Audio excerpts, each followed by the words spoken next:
Assalamualaikum warahmatullahi wabarakatuh. Jumpa lagi dengan Pak Agus berbagi, bikin cerdas tiada batas. Halo ibu bapak guru hebat. Pada kesempatan kali ini Pak Agus berbagi akan membahas koneksi antar materi modul 1.4 budaya positif.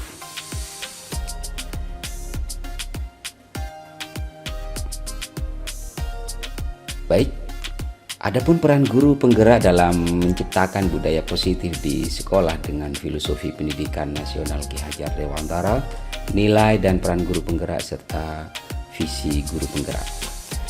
Perlu diketahui bahwasannya guru penggerak sebagai pemimpin pembelajaran mendorong tumbuh kembangnya siswa secara holistik, berpusat pada murid, serta menjadi teladan dan agen transformasi ekosistem pendidikan untuk mewujudkan profil pelajar Pancasila.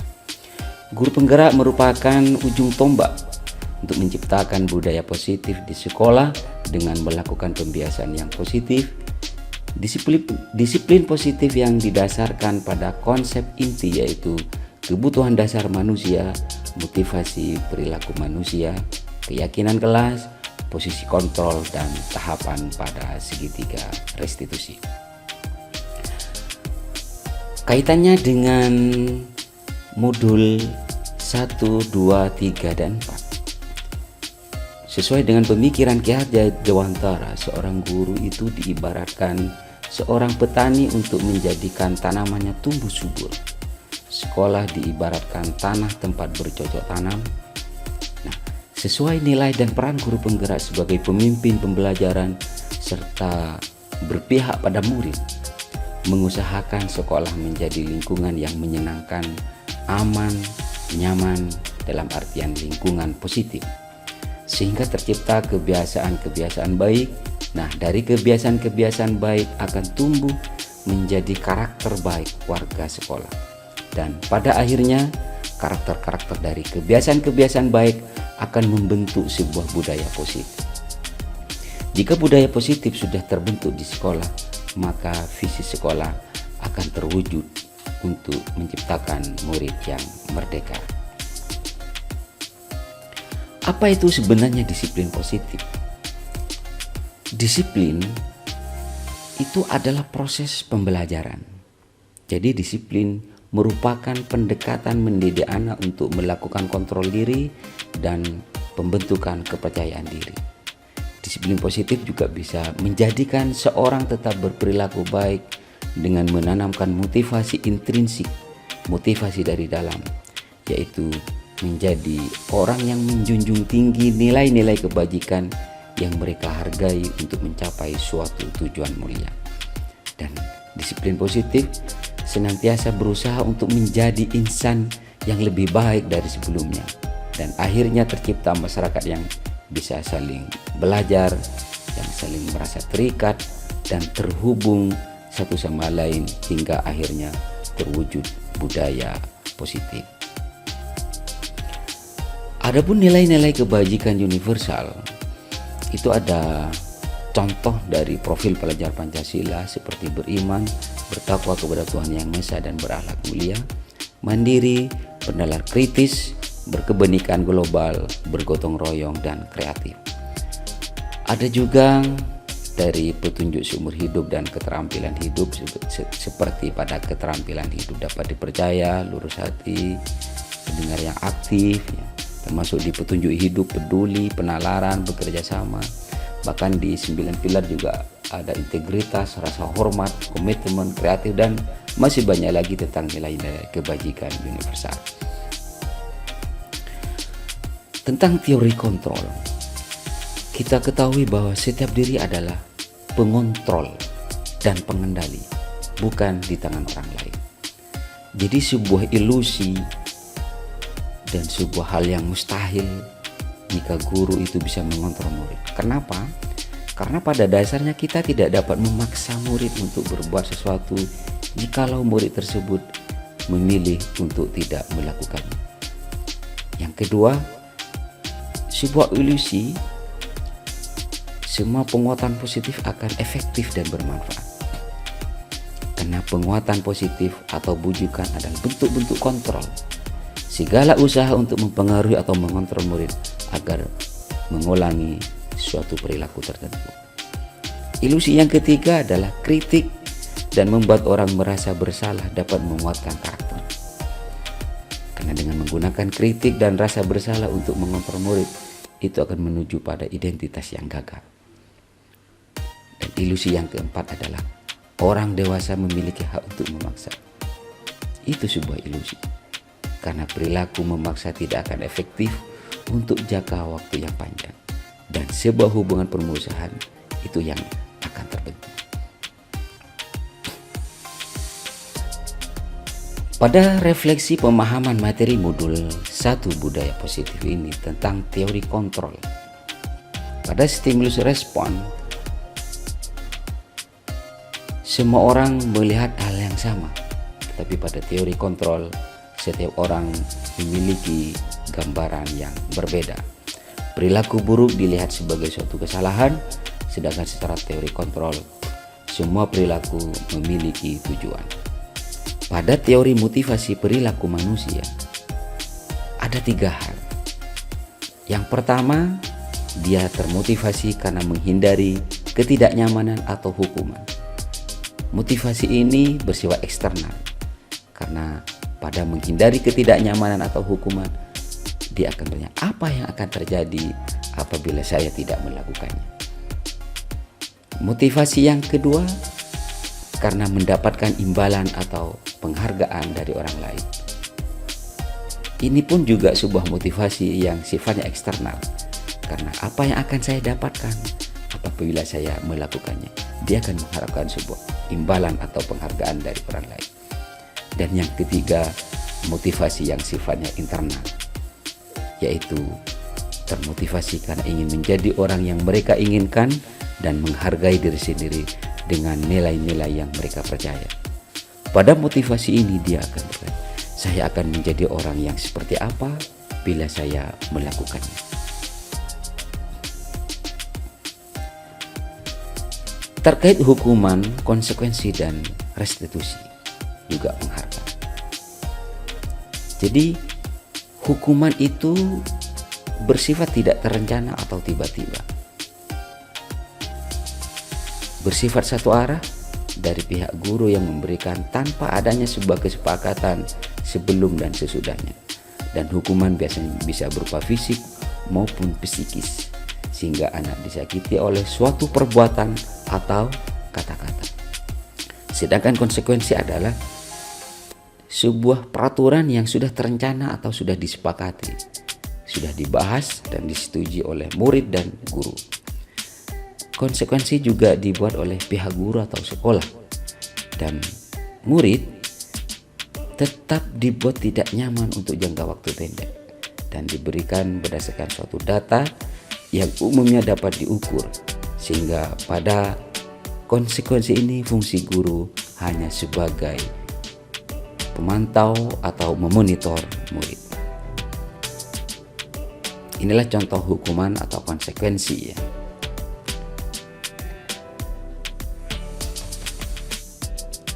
Nah, selanjutnya adalah restitusi. Apa sih itu restitusi? Jadi restitusi menurut Gosen adalah proses menciptakan kondisi bagi murid untuk memperbaiki kesalahan mereka, sehingga mereka bisa kembali pada kelompok mereka dengan karakter yang lebih kuat. Restitusi juga adalah proses kolaboratif yang mengajarkan murid untuk mencari solusi untuk masalah dan membantu murid berpikir tentang orang seperti apa yang mereka inginkan dan bagaimana mereka harus memperlakukan orang lain. Adapun ciri-ciri restitusi.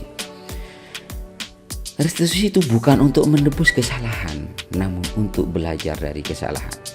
Restitusi memperbaiki hubungan. Restitusi adalah tawaran, bukan paksaan.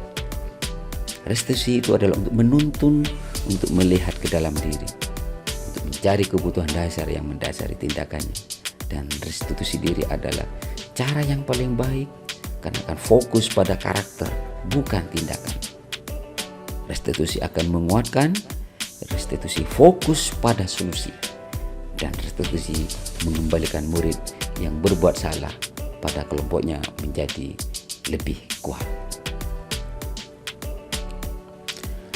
Adapun perbedaan hukuman, konsekuensi, dan restitusi. Hukuman itu menyebabkan gagal identitas. Sedangkan konsekuensi dan restitusi, identitas akan menjadi sukses, atau dengan kata lain, identitas sukses. Hukuman merupakan sesuatu yang menyakitkan harus terjadi, sedangkan konsekuensi sesuatu harus terjadi, dan di restitusi merupakan pilihan. Pada hukuman, murid atau anak akan tersakiti, sedangkan pada konsekuensi murid dibuat tidak nyaman, dan pada restitusi murid mendapatkan penguatan.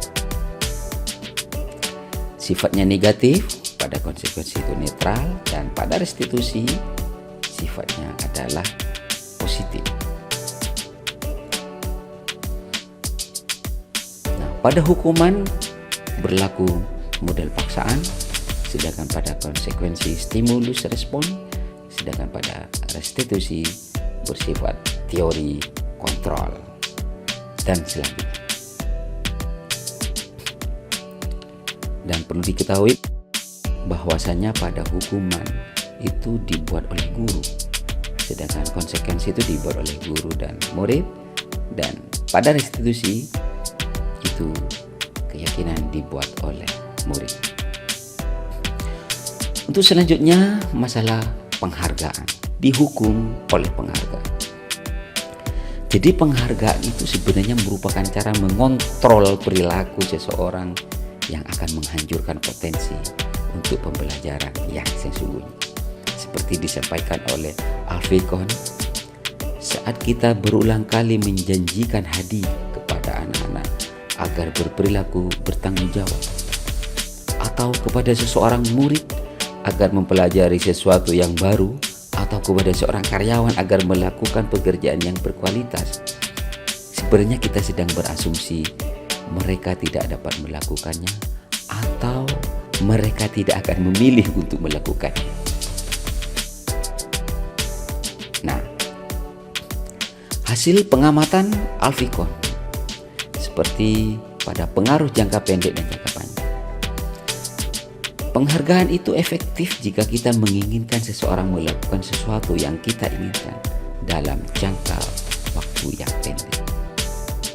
Jika kita menggunakan penghargaan lagi dan lagi, maka orang tersebut akan bergantung pada penghargaan yang diberikan, serta kehilangan motivasi dari dalam. Jika kita mendapatkan penghargaan untuk melakukan sesuatu yang baik, maka selain kita senantiasa berharap mendapatkan penghargaan tersebut lagi, kita pun menjadi tidak menyadari tindakan baik yang kita lakukan. Juga penghargaan itu tidak efektif. Kenapa? Karena suatu benda atau peristiwa yang diinginkan, yang dibuat dengan pensyaratan, hanya jika Anda melakukan hal ini, maka Anda akan mendapatkan berkah yang diinginkan. Jika saya mengharapkan suatu penghargaan dan tidak mendapatkannya, maka saya akan kecewa dan berkecil hati, serta kemungkinan lain saya tidak akan berusaha sekeras sebelumnya. Jika kita memberikan seseorang suatu penghargaan untuk melakukan sesuatu, maka kita harus terus-menerus memberikan penghargaan itu jika kita ingin orang terus-menerus berperilaku yang kita inginkan.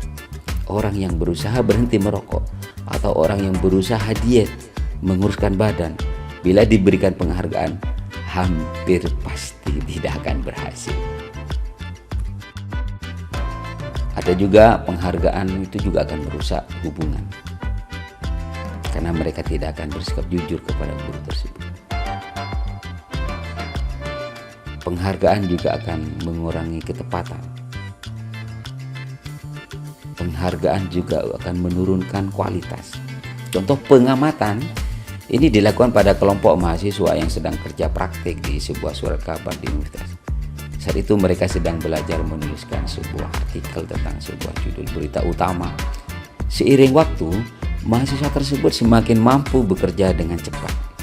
Kemudian ada beberapa mahasiswa yang dibayar untuk setiap judul berita utama yang mereka mampu hasilkan. Dan setelah beberapa lama, mahasiswa yang dibayar ini hasil kinerjanya berhenti berkembang.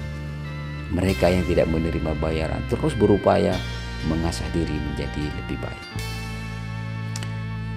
Juga penghargaan akan mematikan kreativitas.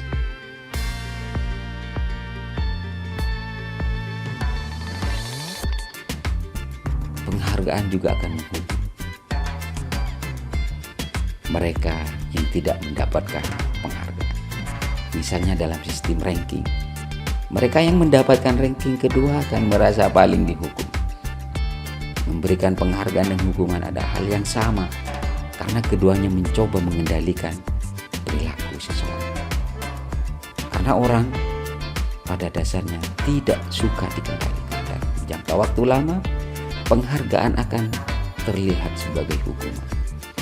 Jika suatu penghargaan diharapkan namun Anda tidak mendapatkannya, akan Anda merasa dihukum.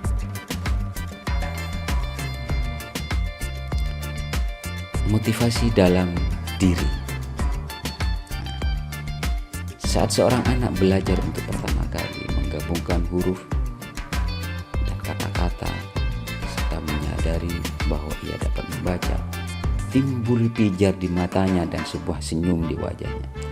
Anak tersebut begitu gembira bahwa ia telah mempelajari dan menguasai suatu keterampilan baru. Kesadaran akan kemampuannya bahwa dia sudah mendapat membaca sesungguhnya sudah merupakan sebuah penghargaan.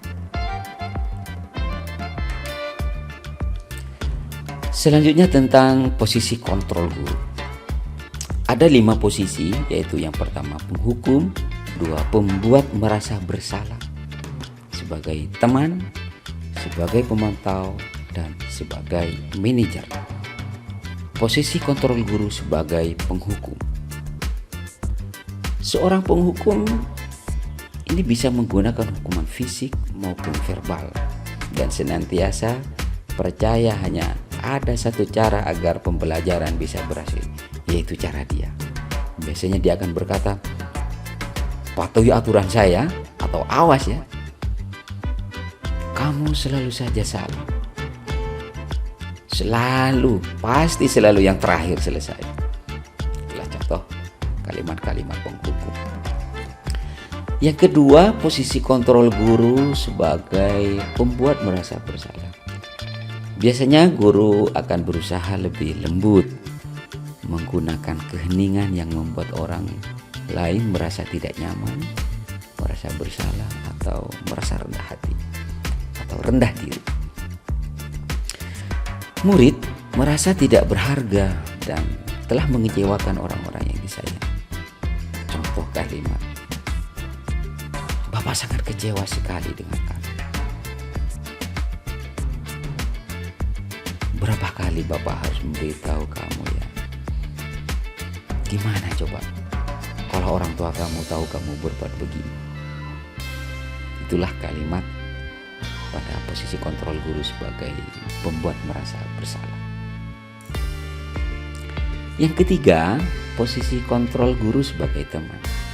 Pada posisi ini guru tidak akan menyakiti murid.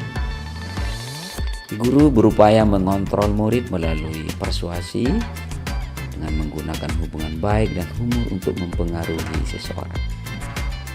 Tapi hal negatif dari posisi teman ini adalah bila suatu saat guru tersebut tidak membantu, maka murid akan kecewa.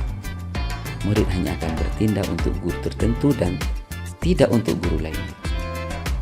Nah, murid akan tergantung pada guru tersebut. Contoh kalimat pada posisi kontrol guru sebagai teman Anda. Ayo bantulah demi Bapak ya. Ayo. Ingat tidak bantuan Bapak selama ini? Ya sudah, kali ini tidak apa-apa. Nanti Bapak bantu bereskan ya. Itulah contoh kalimat-kalimat di posisi kontrol guru sebagai teman. Keempat, posisi kontrol guru sebagai pemantau. Pada posisi pemantau ini, guru bertanggung jawab atas perilaku orang-orang yang diawasi. Dia berdasarkan pada peraturan-peraturan dan konsekuensi yang sudah ada. Dan pada posisi ini mereka mengandalkan penghitungan, catatan, data yang dapat digunakan sebagai bukti atas perilaku seseorang. Misalnya contoh kalimatnya, peraturannya apa? Apa yang telah kamu lakukan? Sanksi atau konsekuensi apa? Itulah contoh dari kalimat pada posisi kontrol guru sebagai pemantau. Dan yang kelima, posisi kontrol guru sebagai manajer. Pada posisi ini, guru berbuat sesuatu bersama dengan murid, berkolaborasi. Guru mempersilahkan murid untuk mempertanggungjawabkan perilakunya, mendukung murid agar dapat menemukan solusi atas permasalahannya sendiri, memiliki keterampilan di posisi teman maupun pemantau. Dan pada posisi kontrol guru ini, murid diajak untuk menganalisis kebutuhan dirinya, juga kebutuhan orang lain. Berkolaborasi dengan murid, bagaimana memperbaiki kesalahan yang ada. Contoh kalimat pada posisi kontrol guru manajer ini. Apa yang kita yakini? Ayo kita kembali kepada keyakinan. Apakah kamu meyakininya? Jika kamu meyakininya, apakah kamu bersedia memperbaikinya? Jika kamu memperbaiki ini, hal ini menunjukkan apa tentang dirimu? Apa rencana kamu untuk memperbaiki hal ini? Itulah contoh kalimat pada posisi kontrol guru sebagai manajer.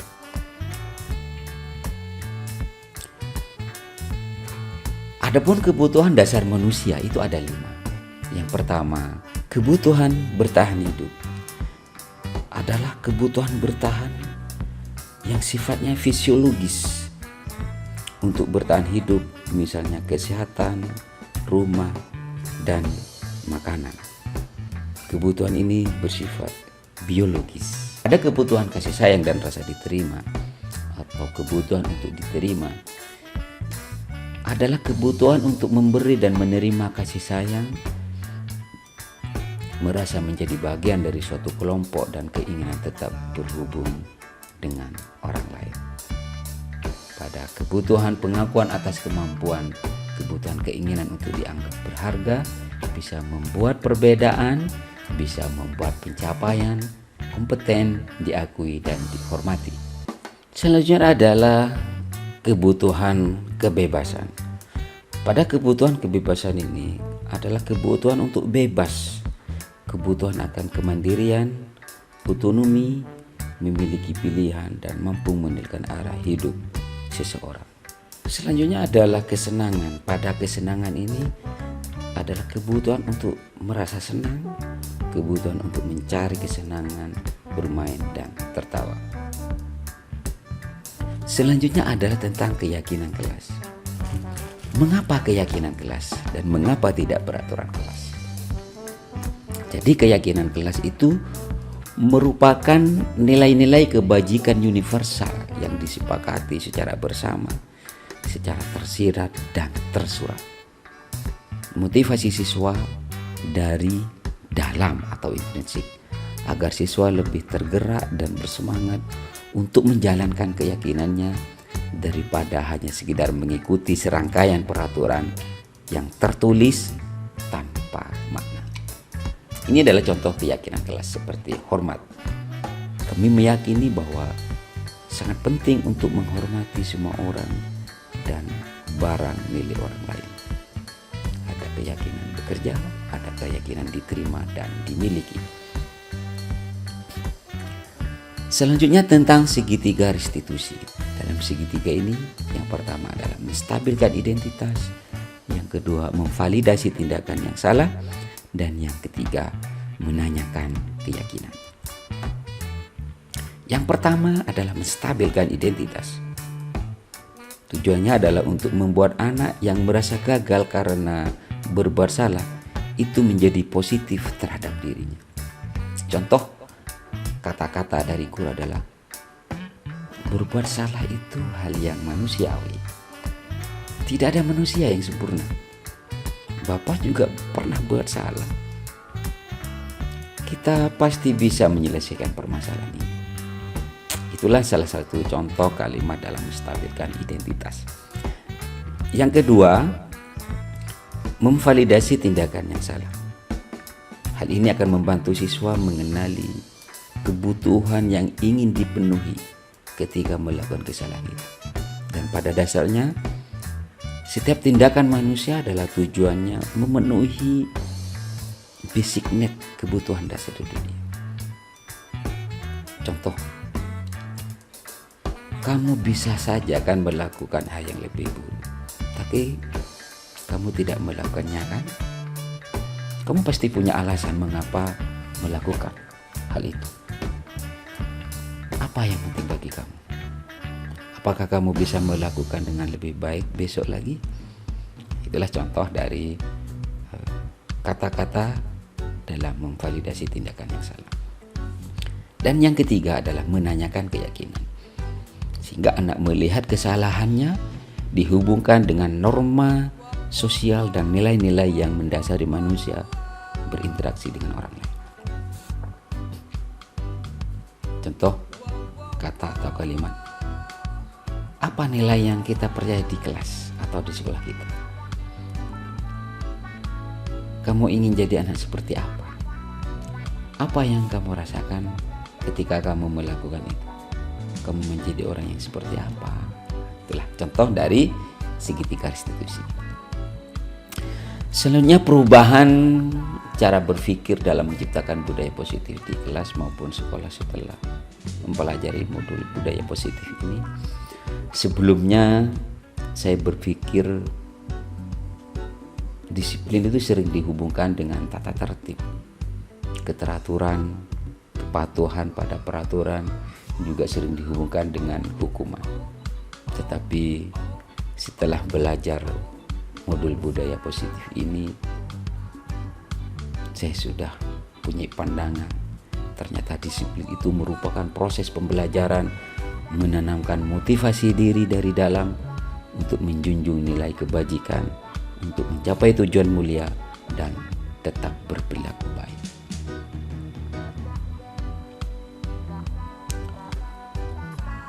Juga sebagai guru, sebelumnya saya sering memposisikan guru di posisi kontrol sebagai pemantau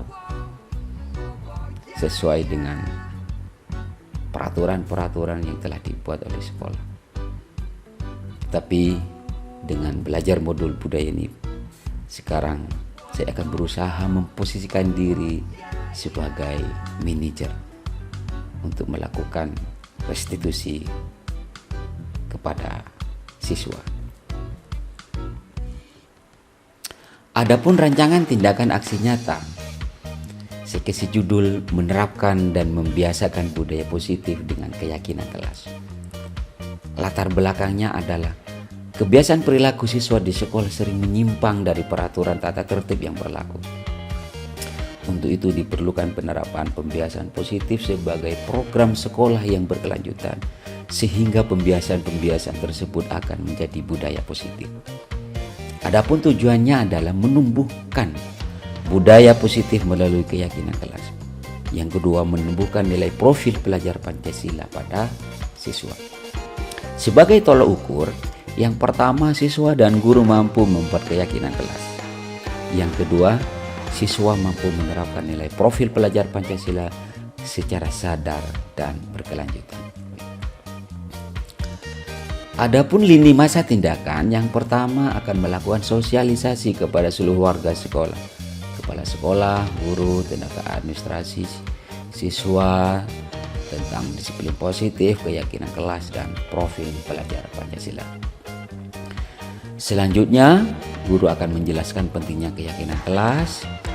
Guru memfasilitasi pembentukan keyakinan kelas, dilanjutkan dengan mempublikasikan keyakinan kelas di ruang kelas masing-masing, dan yang terakhir menanam, menumbuhkan, membiasakan nilai profil pelajar Pancasila dan mendokumentasikan segala bentuk kegiatannya. Adapun dukungan yang dibutuhkan, yang pertama adalah yang terpenting dari orang tua di rumah dalam melakukan pembiasaan budaya positif terhadap anak. Yang kedua, dukungan dari pemangku pendidikan di dalam dan di luar lingkungan sekolah untuk berkolaborasi, bergerak bersama dalam menanamkan dan menumbuhkan budaya positif.